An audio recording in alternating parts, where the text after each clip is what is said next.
you know what? We're going to talk through it. We're going to get through this together and get you ready for hopefully a Blazers win. I hope it's what I do every single episode here, but we are definitely going to have to talk about it. That's what we have to do. This is Blazers Game Day. I'm your host, Chris Burkhardt. If you want to join in on the conversation, you can follow me on social media at Chris J. Burkhardt. You can also go to youtube.com, type in Rip City Radio, get in on the conversation with us there right now as well. Got plenty to get to. Going to obviously talk about that Clipper game, get you ready for the Rockets tonight. And we do have Coach's Corner coming up in about 10 or so minutes. But before we get too deep into it, let's see what went down Thursday night against the Los Angeles Clippers. And it was one of those nights. I mean, it was tough if you were a Blazer fan, because no matter what, the Blazers just couldn't get anything going, man. It was wild to see what they were trying to do out there. Scoot Henderson kind of felt like the only Blazer who showed up. And that's a bad thing. And it wasn't the record-setting 39-point game that he had the night before, or the game before, but it was a good game still. Like the game Scoot had was a good game. Just wasn't enough to get the job done because no one else showed up. I mean, he ended the night still with a decent stat line, right? Nothing to just be upset about.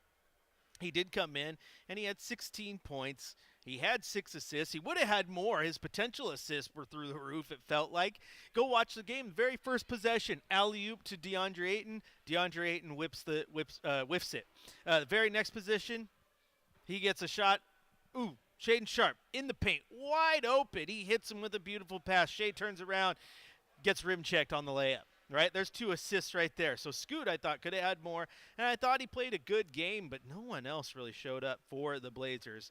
And we'll break it down here as we go through this box score. The final score in that game was 118-89, and again, the Blazers, their biggest lead of the night, 0. Lead changes in this one, 0. LA led wire to wire, largest lead of the night, 34 points. Norman Powell, Trailblazers legend, he led the way for the Clippers with 23 points. He was also 3 of 4 from beyond the arc, had 5 rebounds and 3 assists, 13 points from also Trailblazers legend Derrick Jones Jr., 10 points, 8 rebounds from Trailblazers legend Ivica Zubac. So wait, he's not a Trailblazers legend, but it felt like it. It felt like every single player on that Clippers team was a Blazer at some point. In fact, 3 of the 5 starters in this game were once Portland Trailblazers, Chris Dunn being the third. Obviously, Derrick Jones and Norman Powell also had Nick Batum in there. I mean, they were rolling 4 former Trailblazers out there, which was just absolutely wild.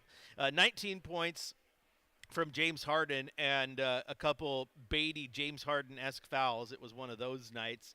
7 points from Chris Dunn. And then Terrence Mann led the way off the bench for the Clippers with 14 points. For the Blazers side of things, again, I said it was a rough night for just about everyone. Delano Banton led the way in scoring off of the bench. He had 23 points, and he just kind of did what Delano Banton does, and it was just like he threw up the F it, right? Like no one else is showing up. No one else wants to make or take a shot. I'm just going to go ham. I'm just going to go all out. We're going to have a little bit of fun. You can't stop me. And they couldn't, and he ended up getting 23 points. And I thought it was a good game from him.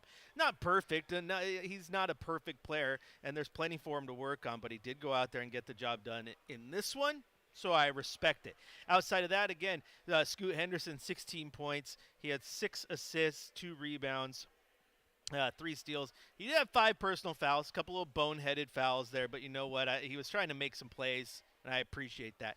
Jackson in the YouTube comments, he says, I think Scoot is finding some rhythm when it comes to his game control and his shot, maybe coming around. And I do. I believe that. I definitely think he's starting to find a rhythm and get comfortable within himself and within his game. And I think that's why over the last few weeks, I feel like you've really started to see some really good Scoot Henderson games. Again, like you have the record night where he goes and he gets his career high 39, but not every game is going to be like that. But I look at this game, and there's some people who would just stick their nose up at him, like, he only had 16 points. Yeah, well, he's the team's second leading scorer. And in a night where it just felt like people were lacking energy, he wasn't one of them. He brought it the entire time in this one, and you got to give him some points for that. Outside of that, Toumani Camara had a really rough night from the field. He was 0 of 5, 0 points, just 1 rebound, 2 assists. He had 2 steals and a blocked shot, but not the normal Tumani Kamara night in the box score. Defensively, though, you still give him a ton of credit. There was multiple possessions where he played absolutely perfect defense on James Harden, didn't take the bait when Harden was trying to get the foul, and got his hand in his face, altered the shot. I mean, I looked over at Sean Hyken a couple times and was like, gosh, that's just a thing of beauty. Is great defense from Tumani. So again, when he's not bringing it in the offensive side, I can live with that, because if you need everyone else to do it, because his defense is just so good every single night. Shaden Sharp, he was 5 of 11, 1 from 3 from beyond the arc, 4 rebounds, 4 assists. He had 12 points. DeAndre Ayton had 14 points and 7 rebounds. Chris Murray, 9 points. 4 points from Robert Williams, and 5 points from Ryan Rupert. I was wishing Ty Lue would do the right thing by all of us and put Batum in so Batum could get a little run there with Rupert, because I don't know if you guys are aware, but they go way back, and Rupert used to attend his camps and stuff. I say jokingly because we've all seen it before. We all know the story, but it would have been nice to see those two get to battle it out just a little bit and have some fun. But then, again, outside of that and what the box score said, end of the day, it was a rough one for the Blazers. They take the L 118-89 against the Clippers. And now they look to rebound tonight against the Houston Rockets team that's, they're good. They're good. Ime is doing some good things with this team, has them in the right direction in such a short period of time. You got to remember, before Ime went over there, this team was bad. They were bad. There was a reason they were getting in the lottery and all this stuff. And, you can argue, right? Coach matters, right? And they go in there. And how good are the Rockets right now? How many of you can just off the top of your head tell me what the standings are? Most of you, probably. But you'd probably still be shocked when you're like, is that a misprint? Is Houston really second in the West right now? No, it's not. They are 27-13, 6.5 back from Oklahoma City, who's just an absolute buzzsaw right now. Memphis is playing well, and Denver rounds out the top 4 out west. So this is not an easy night at the office for the Portland Trailblazers, and they need to do something. They do have Chicago tomorrow night, when things might get just a little bit easier, but having an air quotes easy team come into town doesn't really mean much, because you saw Brooklyn come into town and hand it to you as well. So might be a rough night for the Blazers, because Houston, they get going, man. They're going to bring it on both sides of the ball. They're well coached. They're young. They're athletic. They don't run out of gas. They're going to make you work. So can the Blazers work hard tonight and at least give us an entertaining game? We will see here in just about an hour, 2 hours till tip-off, 7 o'clock here on Rip City Radio. Don't go anywhere. When we come back, we're going to head to the Coach's Corner, let you know what Coach has to say ahead of this game against the Rockets. Chris Burkhardt here with you on Rip City Radio 620, your home of the Portland Trailblazers.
Yeah, you did.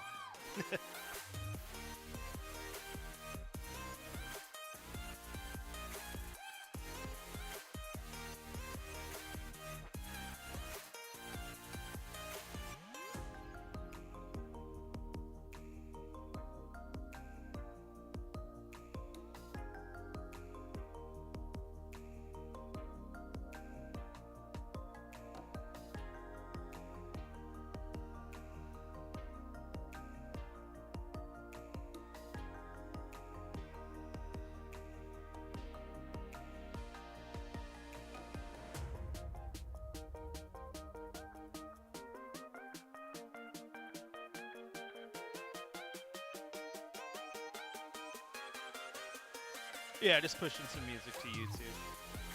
You're welcome, YouTube.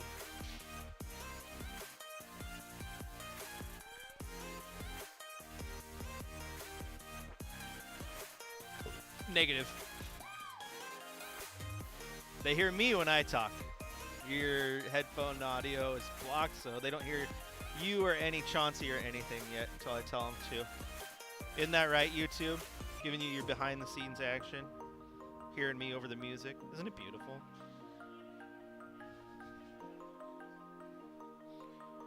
Yeah, you didn't hear it. No. YouTube can hear me. Okay. Yeah, YouTube. I came back, so it wasn't creepy that you guys were just like hearing me. Like, why is he in the background talking? You guys can hear me because you can hear anything that goes down the line to Shacker. So you're behind the scenes audio here.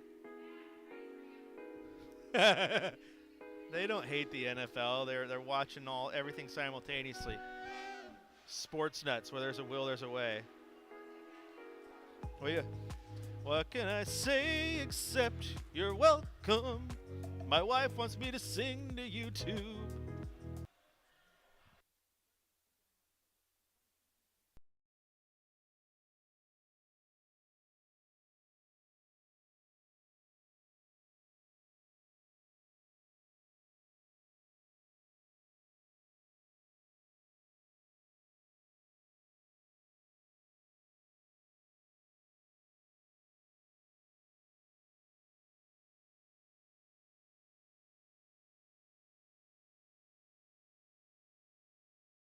Chris Burkhardt here with you, and we're just waiting patiently for Coach Billups to get to the podium. When he does, we'll head down there, hear what he has to say. Shacker will just start playing that audio, and I'll hand the baton off.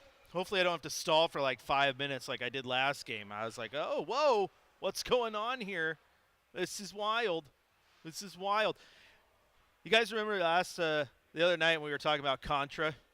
Chad was talking about Contra. I got to show him this video I made. I am making some awesome content over there for the OSA. I'm totally making a pixelated video game for some social media stuff. It's so beautiful.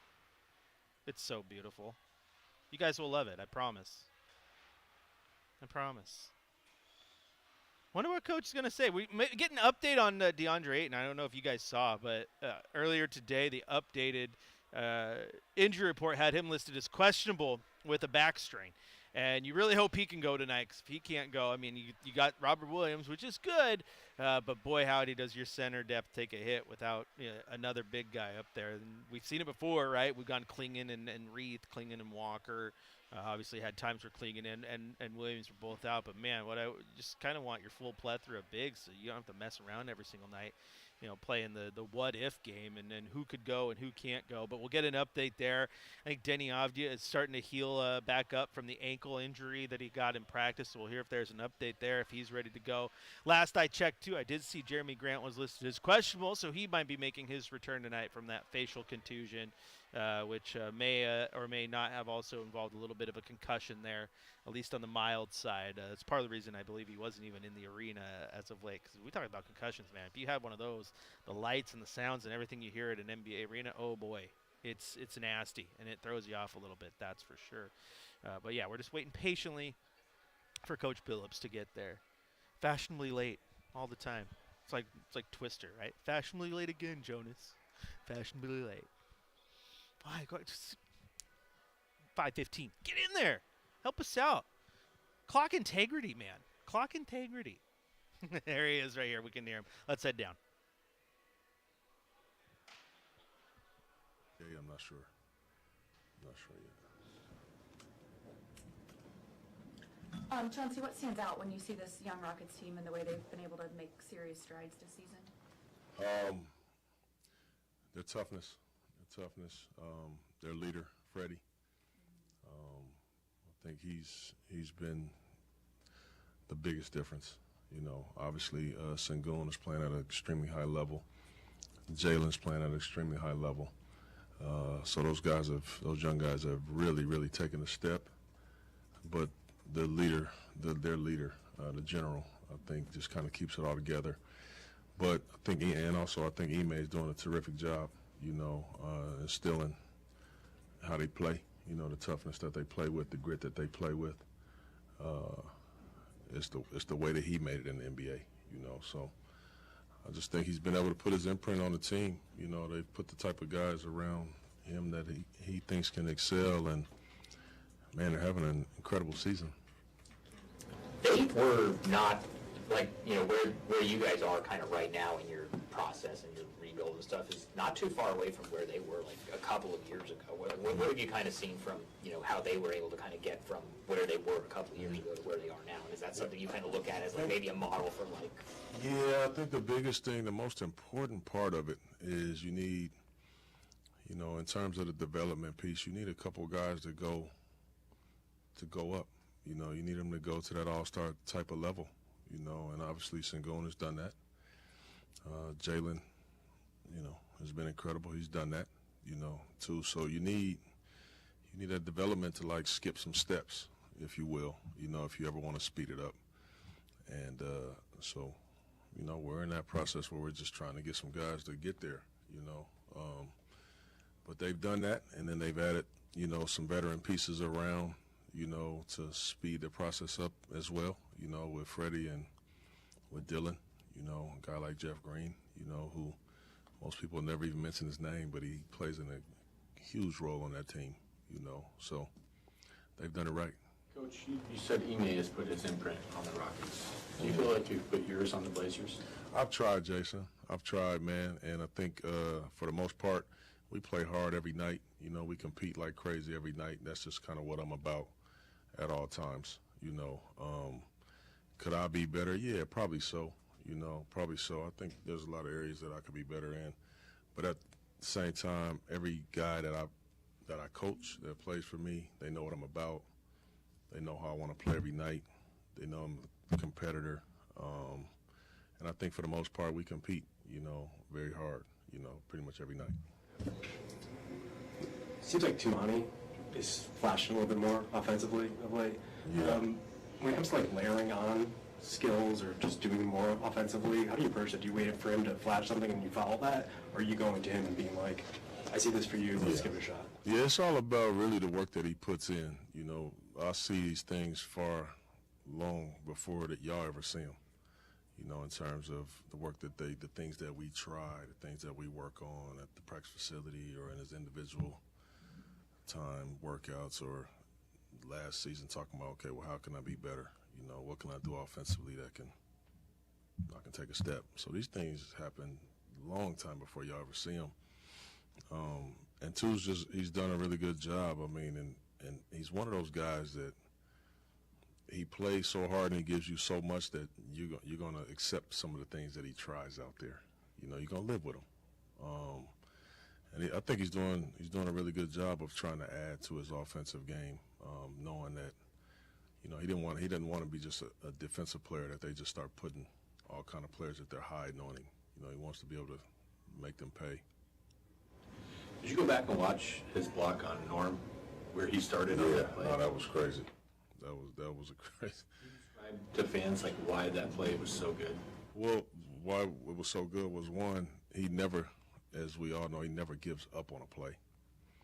And then it was almost an impossible play for him to make in terms of where he came from to go after it.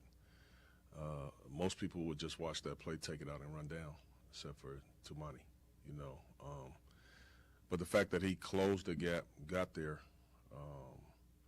and most people are so scared to get dunked on that play, except for him.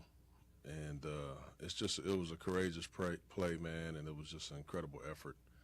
But that's who he is. You know, that's who we've come. We depend on him to do that all the time now, which is it's almost not fair, but that's who he is.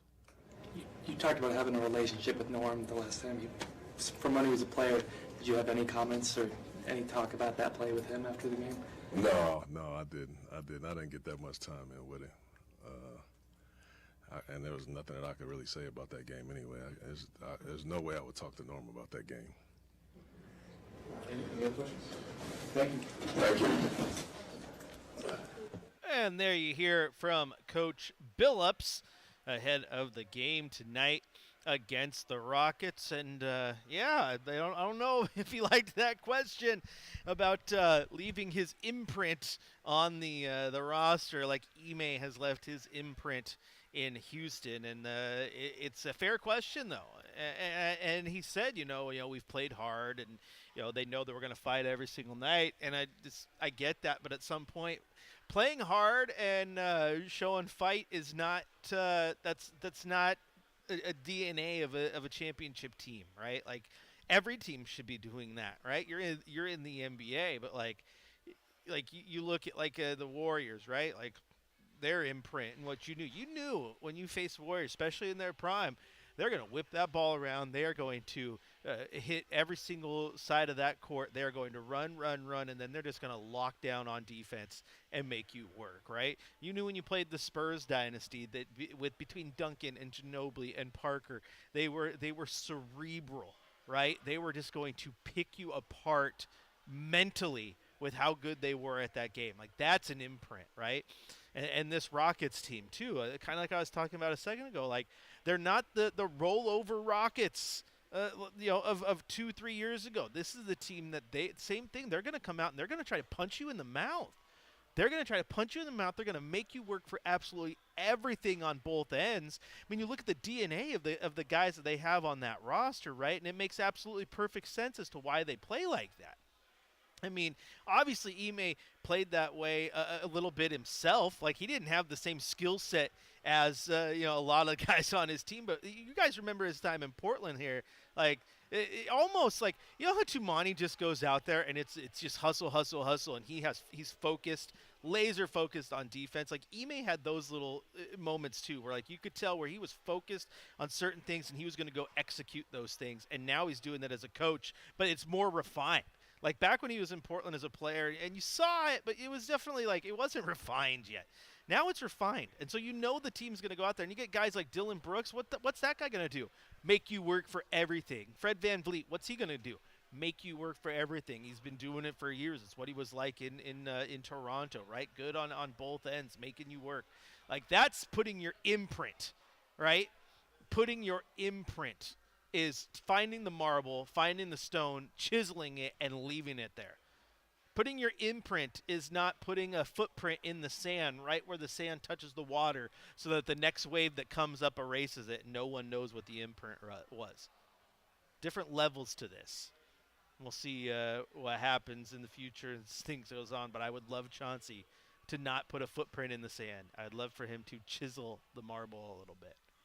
Because again, I like Chauncey. You guys know that. I've given him the benefit of the doubt a lot. I want him to be good, but I want to know what kind of coach Chauncey Billups is, because it's still something I don't know. I don't know. I like Chauncey as a player, right? Love that team in Detroit. Like many of you, I kind of gravitated to that team. Not as my favorite team, but rooted for him. Why? Because Rasheed, he's my favorite basketball player of all time, right? And so you like Billups, you like Rip, you like Tayshaun, you like Ben Wallace, you like all those guys. But Chauncey got a little defensive there, as Jackson said in the chat. And it's a tough question to ask, and I'm glad it was asked, and glad Chauncey answered it. Now you want to leave your imprint, you want your team to fight hard, do it tonight. Make a statement. Go out there and beat the Houston Rockets, or at least punch back when they punch you in the mouth. No boxer ever won a world championship by getting punched in the chin and then just sitting there like, okay, that's cool. Well, I'm gonna go 10 rounds. I'm not gonna throw a punch though. Punch back. Make them bleed their own blood, right? Now who wants to go watch dodgeball? All right, we're going to take a quick little break here on Blazers Game Day. When we come back, though, be time for our Coors Cold Hard Facts. And then we also have our keys to the game to get to. This is Blazers Game Day presented by Coors Light. I'm your host, Chris Burkhardt, all right here on your home of the Blazers, Rip City Radio 620.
Copy.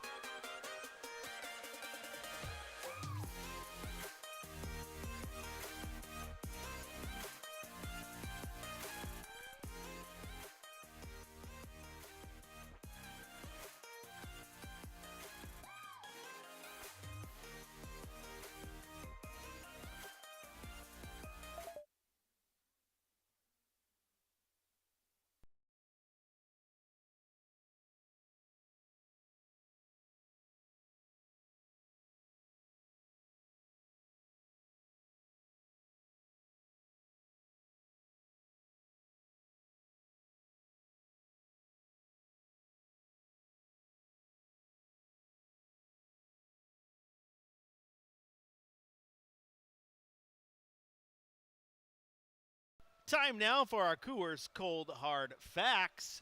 And you heard Coach Billups say there in the pregame presser, talking about, the growth of everyone and kind of saying how he needs them to play at an all-star level. And that's obviously factual, okay? For this Blazer team to get to the next level, to really have this rebuild hit, they need someone like Scoot, someone like Shea, someone like Tumani, someone like Denny, or someone like Klingon. Kind of those 5 guys that I would say is kind of the core moving forward. One of them needs to be an all-star, and that's just factual. You're not sitting in the situation where you're playing for championships or top 14 if you're not putting out someone who is playing at an all-star level, right?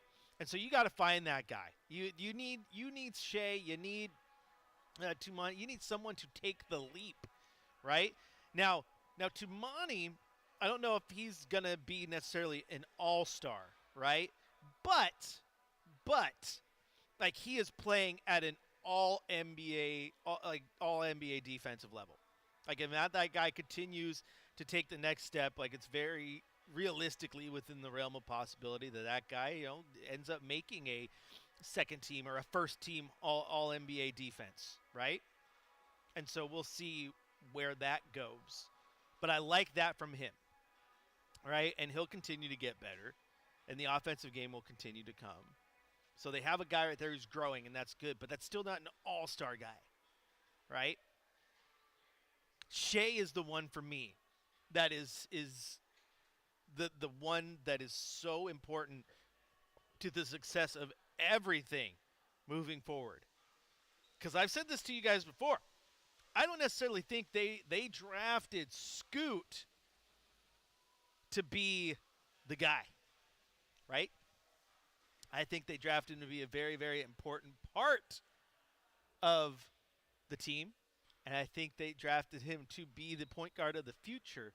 But I think that they have a lot of eggs in the Shaedon Sharpe basket, needing him to become a megastar. And I've thrown out the T-Mac comparisons a lot to him because, again, you go back and you watch some T-Mac in his early time in Toronto, and that's who Shea reminds me of, right? And if he can become anywhere close to what T-Mac was in Orlando or Houston while wearing a Blazer uniform, then the Blazers are in a pretty dang good spot, right? And so you pair that with a guy like Scoot who's running the offense and going to go out there and get you 8, 9, 10 assists tonight.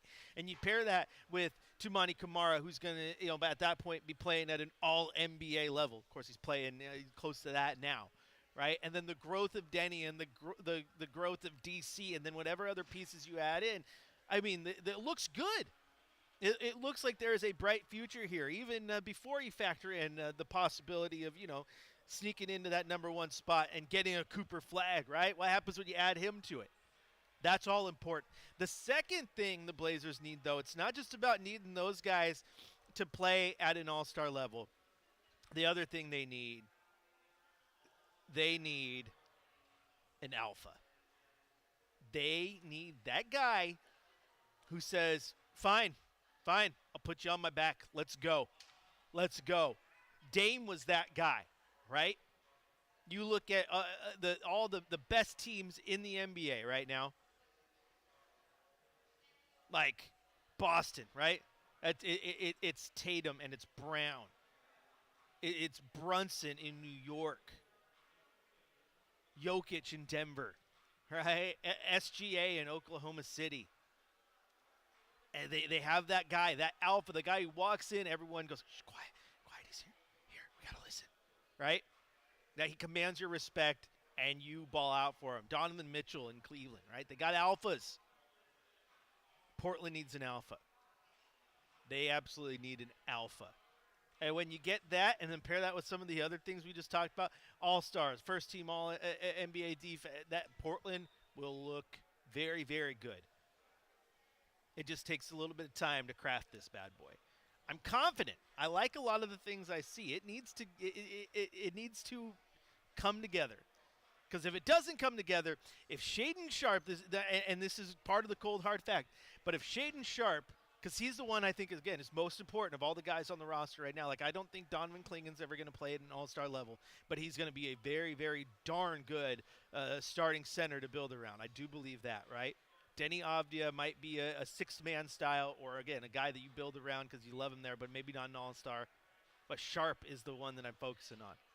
But if he doesn't become an all-star, and you don't get it, whether it's Cooper Flagg or another free agent or even a Sharpe to turn into that alpha, then the rebuild might just be for naught. And that's unfortunate. That's unfortunate because then you got to, okay, we've pulled into the tribe. We're taking the trailer off this car. We're putting the wagon back onto this new car, this new truck, and we're figuring out where to go from here. But those are the things that I truly believe the Blazers need to do. I mean, you look at Houston, right? You look at Houston, and they got Jalen Green, who's someone who Coach Billups talked about, who's very, very good, averaging 21.5 points this year, an absolute star. And then they got Sengun, who's the same, 20 points, 10 rebounds, getting mad votes in the All-Star voting. Like and again, you talk about having the All-Star guy, there's one. And then making the imprints. Then you get guys like Van Vliet and Dylan Brooks who go out there and play tough on both ends. Amen Thompson's starting to be that guy as well. They're not getting the mad production that they thought they were getting out of Jabari Smith Jr. when they drafted him so high out of Auburn. But you know what? He's playing his role, and he's playing it well. We'll see where he goes in the long run. But, again, they built the roster right. They got an incredible coach. And they got guys who, again, they're playing at all-star levels. And those things matter. So you need to get that out of Portland because Portland needs it. If you don't get that as the Blazers, then you're going nowhere slow, right? Nowhere slow. And you got to go nowhere, and you want to get there fast. I know Blazer fans want to get there fast, right? Absolutely they do. So you got to figure it out, and you need those things. And I think you're eyeing Shaedon Sharpe. I think you're eyeing him to be that guy. I've been saying that for a while, that I truly believe that that's what they're looking at as the guy to be the future of this franchise. Not Scoot to be the face of the franchise, but Shea. And to do it at that position would be huge, too, because that's another thing we've talked about, again, how important it is historically with different players and having point guards as your best player, et cetera, et cetera, et cetera. But, again, you talk about playing good, and again, Portland has no player right now averaging more than 19 points per game. Think about that for a second. No player. Houston has 2. Those things matter when you're building this bad boy up, getting things going, and thinking that you're going to be an all-star caliber team, an all-NBA team. All right? Portland currently has 6 players who average double figures. Houston has 8. Again, 2 more, but those things matter. Stats-wise, Houston's a great team. And then you can just go down the list and look at how teams are built. And you can definitely see where Portland's trying to go, but there's still a lot of road ahead because a lot of question marks with how those things fall. Agree? Disagree? Totally great. You can do either one. Give me your comments. Chris J. Burkhardt's the name on social. Or you go over to youtube.com, type in Rip City Radio, and get in on the chat there where Air Weldon says, great joke, Chris. Well, thank you. Because Jackson said that Coach got a little defensive. I said, well, we were told that he's a defensive coach. But yeah, dad jokes for days. And then when I was going down the list of the alphas, right? Like he said, Shea has that skill. He's got dog in him. And Shea is the type, like, you need a guy who, when you step on the court, he's one of the baddest dudes in the gym. That matters. I think that absolutely matters, and that's a little bit of that alpha mentality. Wherever I go, I'm the best. I want Shea to step out there and be like, you know what? I'm not playing the Houston Rockets tonight. The Houston Rockets are playing me. That's that alpha mentality. That's that dog mentality, right? You walk into the gym, you think you're the best. Everyone else has to adjust to you. It's that Mamba mentality, right? That everyone loves because that's a fun moniker to say. But the MJs and obviously Kobe's, they played like that. That not that chip on their shoulder, but the whole like, I am better than you in every facet of the game. And they're not the only two who have ever done that. One is just, has his airness, right? Air Jordan and the aura about him, and then Mamba mentality has just become a thing. But you go down the greats. Shaq talked a lot of trash, thought he was the best in every single gym he walked into.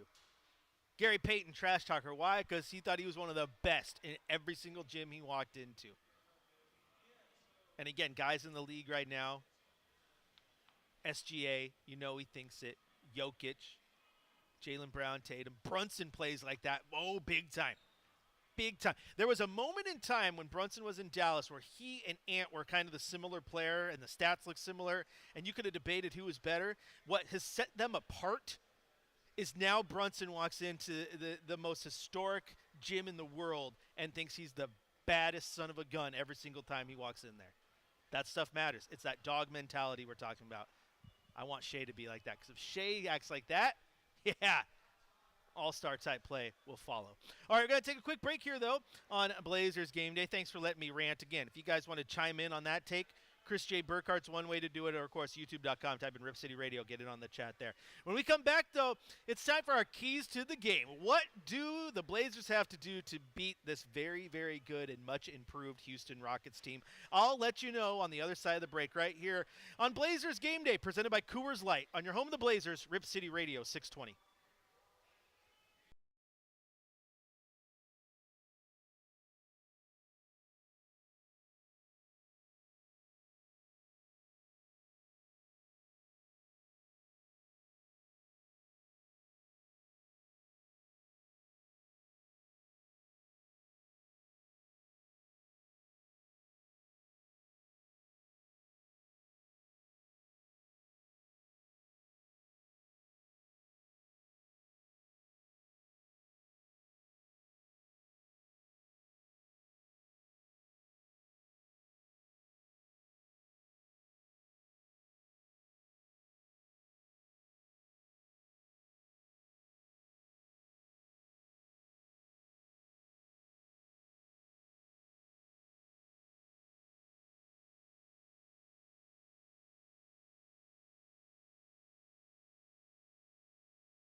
Copy.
Copy.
Welcome back into Blazers game day time now for our keys to the game. And let me tell you what, I've said this a lot of times about rebounding being important for the Blazers to win. And when they win the rebounding battle, they tend to have good games. Now, you look at that game against the Clippers. How did the rebound battle shake out? Well, they were out-rebounded by the Clips 50-37, and it is unfortunate because it's hard to win the rebound battle when Donovan Clingan ain't playing because he's pretty good, especially on the offensive glass, right? Well, the Blazers are going to have to work all four letters of the word work in capital letters tonight in the rebounding department because Houston leads the league in rebounding at 48.3 per game. They rebound and they rebound well. Not only do they rebound well, they rebound very, very well on the offensive glass. 14.4 offensive rebounds. So you're going to have to work extremely hard on the defensive side of things, right? Now, also, on the offensive side, Houston only, air quotes, averages 33.9 rebounds, which is 10th in the league. Not top number one, but still top 10. And so maybe that's where Portland can take advantage and try to be very, very aggressive on the offensive side of the glass, okay? So that's the biggest thing to me. There's always plenty of things you can say and things you can do and things you can recommend, right? Keep the assist up. Keep the turnovers down. Take your shots. Be more judicious with your shot taking. To me, this game is going to be won and lost or competitive or not competitive with how well the Blazers do on the glass. Because this is one of those games where it could very, very easily be a 55-35 battle on the rebounds, right? And if that's the case, you're in a very, very tough spot if you're Portland. I think this game begins and ends with how good you are on the glass. And that means everybody is going to have to absolutely ball out. Understand the assignment, right? Scoot, be aggressive. D.A., Shea, Tumani, who's had those nights where he leads the league in team in rebounding. Those are all going to matter tonight against the Rockets. All right, the music's up. The Seven Nation Army is beating the drum. That means it's time for me to go, but don't go anywhere, because coming up next, Chat Doing will have your Trailblazers pregame show across the Trailblazers audio network. And then Travis Demers will have the radio call, the Blazers vs. Rockets tip-off just a little after 7 p.m. And when it's all said and done, keep it locked in on the iHeartRadio app, YouTube, all of that for the fifth quarter, where hopefully we're breaking down a Trailblazers victory. Rip City, we'll talk to you after this one.